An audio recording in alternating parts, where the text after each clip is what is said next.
तो आप में से बहुत सारे लोगों को म्यूजियम देखना अच्छा लगता होगा और कुछ लोग ऐसे भी होंगे जिनको म्यूजियम देखना बहुत ही बोरिंग लगता होगा, क्योंकि वे सोचते हैं कि जब भी म्यूजियम की बात होती है वहां पर हमें कुछ साइंस से रिलेटेड देखने को मिलेगा जो कि हमें बहुत बोरिंग लगता है। तो अगर मैं आपको बताऊं कि दुनिया में कुछ ऐसे म्यूजियम भी है जहां पर आप विजिट कर सकते हैं और आपको वहां पर बहुत ही अनोखी चीजें देखने को मिलेगी जिनके बारे में आपने कभी सोचा भी नहीं होगा कि इन चीजों का भी कोई म्यूजियम हो सकता है। और इंटरेस्टिंग बात तो यह है कि इनमें से एक म्यूजियम जो कि मैं आपको सबसे आखिर में बताऊंगा वो हमारे देश इंडिया में है, जो कि आप जाकर विजिट कर सकते हैं और वहां पर देख सकते हैं। तो अगर आप भी इस म्यूजियम के बारे में जानना चाहते हैं तो वीडियो को लास्ट तक जरूर देखना। अगर आप हमारे चैनल पर पहली बार आए हैं तो चैनल को सब्सक्राइब कर दे और साथ ही नीचे बेल आइकन भी प्रेस कर दीजिए ताकि नई नई वीडियोस की अपडेट आपको सबसे पहले मिल सके। तो चलिए बिना किसी देरी के वीडियो को शुरू करते हैं और देखते हैं सबसे पहले लिस्ट पर हमारा कौन सा म्यूजियम है। तो इस लिस्ट में नंबर 1 पर है म्यूजियम ऑफ ब्रोकन रिलेशनशिप, जो कि क्रोएशिया कंट्री में ज़ाग्रेब सिटी में है।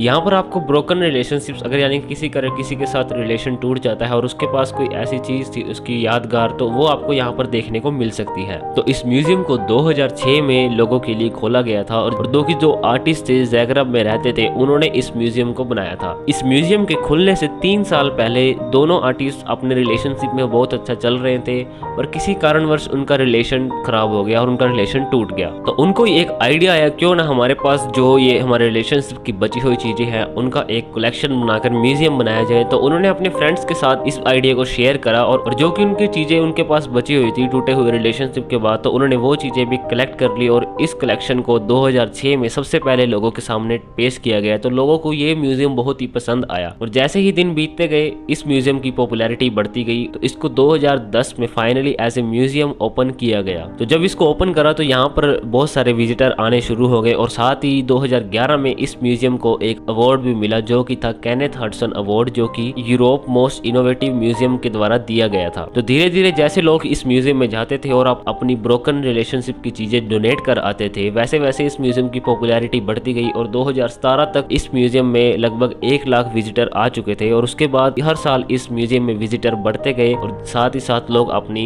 जो चीजें हैं वो यहाँ पर डोनेट करते गए। तो अगर आप इस म्यूजियम में जाते हैं तो यहाँ पर आपको हर एक चीज की डिटेल मिल जाएगी कि ये आइटम किसने डोनेट करी थी और वो कितने साल का रिलेशनशिप था, किस वजह से ब्रेक हुआ, जो भी था आपको सारी डिटेल्स यहाँ पर मिल जाएगी। आप हमें कमेंट्स में बताएं कि आपको पहला म्यूजियम देखकर कैसा लगा, जो कि मुझे तो बहुत ही इंटरेस्टिंग लगा ये ब्रोकन रिलेशनशिप वाला म्यूजियम। तो आप भी हमें कमेंट्स में जरूर बताएं आपको कैसा लगा। तो इस लिस्ट में नंबर 2 पर है द डॉग कॉलर म्यूजियम, जो कि इंग्लैंड में ब्रूम्सफील्ड सिटी में है। ये म्यूजियम भी बहुत ही एक फेमस म्यूजियम है, बहुत अनोखा म्यूजियम है, जो कि लीड्स कैसल है कैंट सिटी में इंग्लैंड में, वहां पर बनाया गया है। तो इस म्यूजियम में आपको अलग अलग कुत्तों के जो पट्टे होते थे, जो हम आजकल कुत्तों के पट्टे डालते हैं, वैसे ही पुराने समय में जो कुत्तों के पट्टे होते थे वो होते थे सोने के या किसी चांदी वगैरह के। तो उसके जो राजे महाराजे अपने म्यूजियम के पट्टे बनाते थे जो एंटीक होते थे, तो उन चीजों का एक म्यूजियम बनाया गया है। यहाँ पर आपको अलग अलग बहुत सारे पुराने और कुछ आइटम तो यहाँ 500 साल से भी ज्यादा पुरानी है जो आपको इस म्यूजियम में देखने को मिलेगी।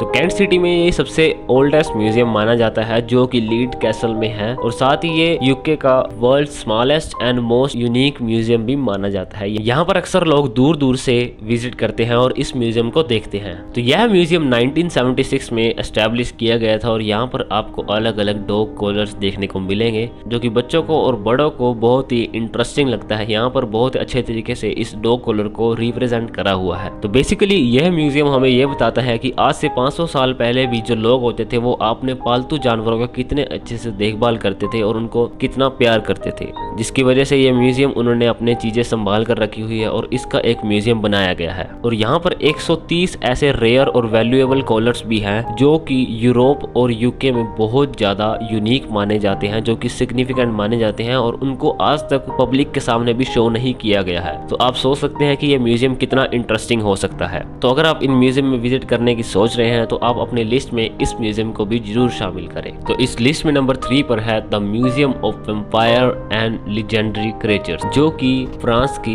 पेरिस सिटी में है। यहाँ पर आपको बहुत सारी चीजें यूनिक चीजें देखने को मिलेगी। तो ये म्यूजियम में यूरोप में एक बहुत यूनिक म्यूजियम माना जाता है। यहाँ पर आपको वेम्पायर से रिलेटेड अलग अलग चीजें देखने को मिलेगी, जो कि इस म्यूजियम की कहानी कुछ सालों पहले शुरू हुई थी। जैक्वस नाम के एक हाईली नॉलेजेबल स्कूल के बच्चे ने, जो कि स्पेशलिस्ट था वेम्पायरोलॉजिस्ट में, तो उसने अपने पर्सनल कलेक्शन थी उसका एक म्यूजियम बनाया जिसका नाम दिया the museum of vampire and legendary creatures. तो जैक्वस को शुरू से ही वेम्पायर्स और अलग अलग चीज़ों में इंटरेस्ट था, तो उसने अपनी चीज़ें कलेक्ट करी हुई थी, तो उसी चीज़ों का एक म्यूजियम बनाया गया है जहाँ पर हर साल बहुत सारे लोग देखने आते हैं। और जैसे कि यूरोप में हैलोवीन पार्टी होती है और हैलोवीन के दिन यहाँ पर बहुत ज़्यादा भीड़ होती है क्योंकि लोग अलग अलग ड्रेस वेम्पायर ड्रेस में आते हैं और यहाँ पर पार्टी करते हैं। तो इसी कारण से इस म्यूजियम की पॉपुलैरिटी बहुत ज़्यादा है। तो बेसिकली ये म्यूजियम है जो कि एक हिडन जेम है पेरिस में, और साथ में माना जाता है कि ये एक छोटे से हाउस में बनाया गया है जहाँ पर एक छोटा सा गार्डन है, जो कि लोग मानते हैं कि एक ये हॉन्टेड हाउस है। पर जो कि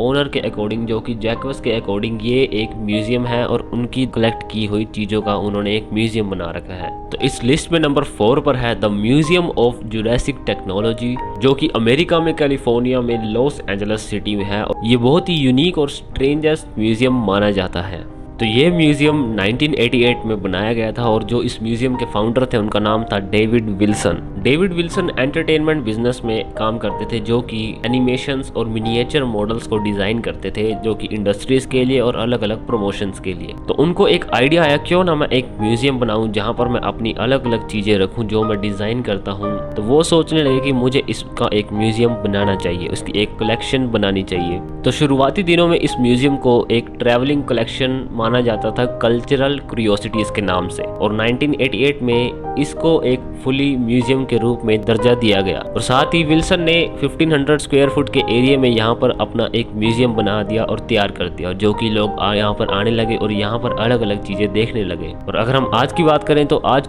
इस म्यूजियम की एरिया 12,000 स्क्वायर फुट से भी ज्यादा है। और 2001 में इस म्यूजियम को अवार्ड भी मिला था, जो कि था मैकआर्थर फाउंडेशन फेलोशिप अवार्ड, जो कि जीनियस ग्रांट दिया गया था उनके काम के लिए। तो ये अवार्ड उनको उनके जो यूनिक उन्होंने काम करा था अपने इस म्यूजियम में, जो ह्यूमन इमेजिनेशन होती है, तो उसके लिए उनको ये अवार्ड मिला गया था। तो यहाँ पर आपको बहुत सारी यूनिक चीज़ें देखने को मिलेगी, जैसे कि आर्ट प्रोजेक्ट्स हो गए और ह्यूमन इमेजिनेशन से रिलेटेड जो कि उन्होंने बनाए हुए थे अपनी एनिमेशंस की स्किल्स के साथ। अगर आप भी इस म्यूजियम में विजिट करना चाहते हैं तो आप इस म्यूजियम को अपनी लिस्ट में जरूर शामिल करें। तो चलिए अब उस म्यूजियम के बारे में बात करते हैं जो हमारे देश भारत में है और जो कि बहुत ही एक फेमस म्यूजियम है। शायद इस म्यूजियम के बारे में आपने सुना भी नहीं होगा।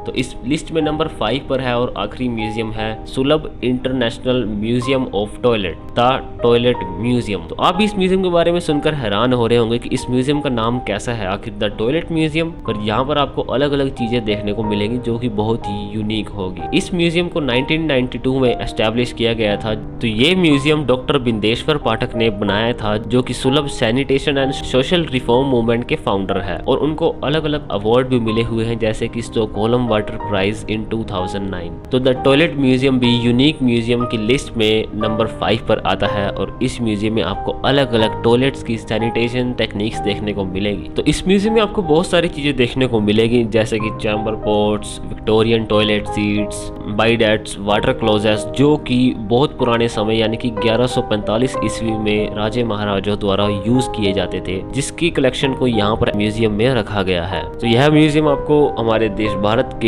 दिल्ली शहर में देखने को मिलेगा, जहां पर आप इजीली जा सकते हैं और इस म्यूजियम को देख सकते हैं। और इस वीडियो के नीचे मैं इस म्यूजियम का एड्रेस भी मेंशन कर दूंगा, जहां पर आप इजीली पहुंच सकते हैं। तो कैसे लगे आपको ये म्यूजियम, तो हमें कमेंट्स में जरूर बताना कि आप सबसे पहले कौन सा म्यूजियम देखना पसंद करेंगे। तो अगर आप हमारी वीडियो अब तक देख रहे हैं तो वीडियो को लाइक करें और साथ ही चैनल भी सब्सक्राइब कर दें, ताकि ऐसी नई नई वीडियोस आपको सबसे पहले मिल सके। और अगर आप दुनिया के अलग अलग फैक्ट्स और अलग अलग अपडेट्स जानना चाहते हैं तो आपको यहाँ पर प्लेलिस्ट दिख रही होगी, तो आप उस प्लेलिस्ट पर क्लिक करके और दुनिया के अलग अलग फैक्ट्स और यूनिक चीज़ों के बारे में जान सकते हैं।